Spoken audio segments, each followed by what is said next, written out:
d'avoir un chromosome Y permet le développement d'un corps mâle, mais pourquoi? Si on regarde ce chromosome Y, comme tous les autres chromosomes, il est porteur de plusieurs gènes. Parmi ces gènes, on trouve le gène SRY.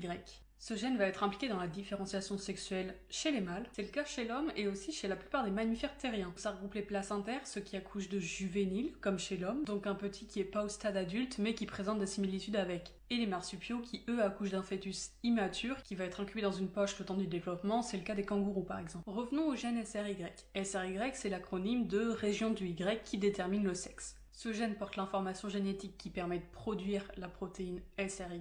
Avant, on l'appelait la protéine TDF. Ça résume bien son rôle, l'acronyme était facteur déterminant des testicules. Lorsque la protéine SRY est fabriquée, elle va activer d'autres gènes, dont SOX9. Et via SOX9, les gonades qui sont indifférenciées vont se développer en testicules. A l'inverse, quand il n'y a pas de Y, il n'y a pas de protéine SRY, et donc les gonades vont se différencier en ovaire via un autre processus. Mais comme tous les gènes, il peut y avoir des anomalies. On va prendre deux exemples. Pour le premier, on va imaginer que le chromosome Y est muté et que cette mutation affecte le gène SRY et va le rendre inactif. Ce gène inactif va empêcher la production de la protéine SRY et donc les effets qui en découlent. Donc les gonades ne vont pas se différencier en testicules, elles vont se différencier en ovaires. Pourtant, le karyotype est bien XY, c'est le syndrome de Swyer. Pour le second exemple, on va parler d'une translocation. Donc une translocation, c'est quand une partie d'un chromosome est déplacée sur un autre chromosome.